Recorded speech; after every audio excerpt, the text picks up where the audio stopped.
So guys, after everything that I've been through, I've decided na magsasalamin na lang ako. Kasi hindi talaga siya nakakabit. Wala rin palang sense yung cluster kung wala kang pilik mata, no? Pero yun, mag-ano pa rin ako, pag-aaralan ko pa rin kasi maganda siya, sobra as in. Maganda po yung cluster pala. Ngayon ko lang na-appreciate. Ngayon, sobra akong natuwa dito sa mga gift ko sa mga friends ko. Napagastos ako dito ng 900 pesos. Tingnan nyo kasi. Sobrang lang niya. Kukwento ko na. Sobrang cute lang kasi etong mga to sobrang bait nila kuya na sa amin na nagbenta nito. Nung una kasi binibenta lang talaga nila like na 300 ganito ganyan, tapos sunod may mga inahanap pa kasi ako, parang kulang pa yung mga binibili ko. Tapos maya sabi ni kuya kukuhain na raw nila yung mga stock pa nila. So nung kinuha niya, okay na. Tapos maya after nun bumili ako ng 500 pesos. Tapos sabi ko dapat hindi ko muna sana bibilhan yung mga iba kong friends. Pero syempre 'di ba? I mean lahat sila mahal ko, lahat ng mga kaibigan ko. Pero that time kasi so yun, tutuloy ko. Pumasok si nanay kong gulo niya. Ulitin ko na yung kwento ko. Nung una kasi bumibili lang ako nito for my gulo wait lang, ayan. Nung una kasi bumibili lang ako nito para sa mga childhood friends ko, which is kila Ate Ronilyn, tapos kay Jaisel and Janine sa church. Tapos hanggang sa naisip ko na bilhan ko na rin yung friends ko nung high school. Tapos after nun, dahil wala na yung mga bote, parang sabi ko next time na lang yung iba. Pero sabi ni kuya meron pa raw sila, in-offer niya lang na magkukuha pa raw sila ron. Edi go, bumili ako. Tapos nung medyo hindi ko na gusto yung ibang ganito kasi hindi ko na bet yung mga design ng iba.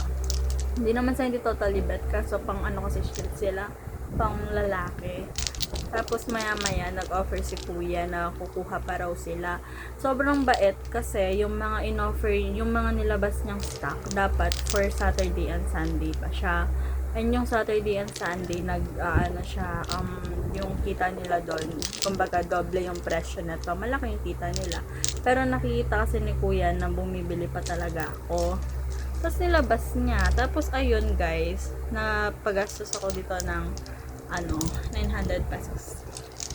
I mean, ang laki, siguro 3 or 2 araw ko ng trabaho yun. Pero ang iniisip ko kasi kanina, minsan lang yun. Tapos sabi nga ni kuya, hindi naman all the time nandun sila sa lugar na yun. Kasi nga raw, galing pa silang Morong.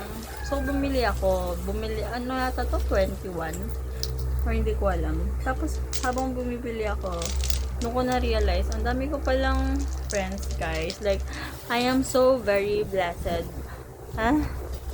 Doon ko na-realize na doon ko na-realize na ang dami kong friends and I'm so blessed. Hala, nabasag yung isa.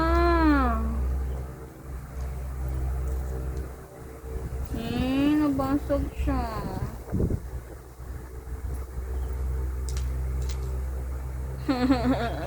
Ngayon ko lang nakita na basag siya, naiyak ako.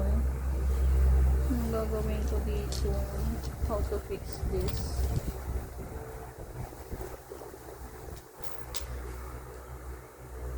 Naiiyak ako, nabasag siya. Parang hindi ko alam kung tama yung binili ko tong mga to. I mean, hindi ko alam kung tamang ganito yung binili ko. Saan ko kaya ito pwedeng ikabit?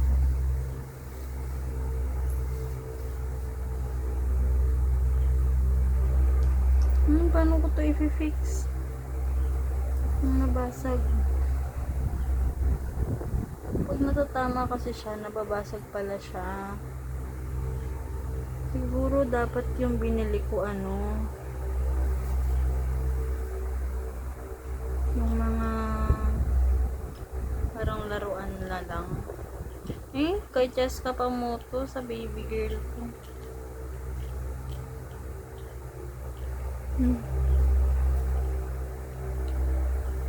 Nabasag siya, guys. Anong gagawin ko? Natatakot tuloy ako yung pabigay ito. 21 pa man din sila. What if masira? So, babag isa sa kanila. Ang ganda pa man din. As in, ganito yung design niya. Yung kay Giselle, tignan nyo.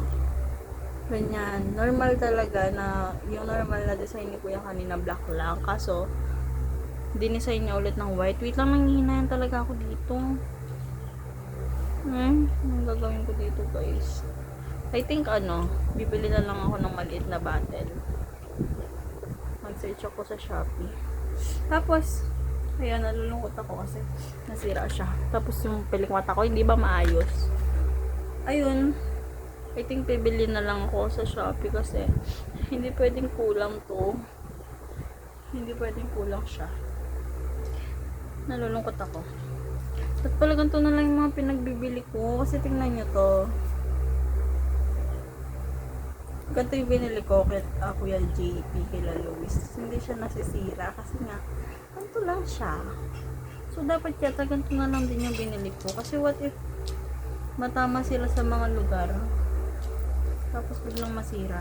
Anyways, ang bait para talaga nila kuya kasi binigyan nila kami ni mama ng bracelet. Pero nalulungkot ako kasi nabasag yung isa. Nalulungkot talaga ako. Pero yun. Bibili na lang nata ako. Or bibilan ko na lang ng si Cheska. Ayun guys. Bye-bye. Pero yun, sobrang saya ko ngayong araw na to. And actually, hindi ko na alam. Ang saya-saya ng araw na to. Kasi nga, sobrang draining sa school lately. Even hindi sa school pala kasi hindi man ako pumapasok.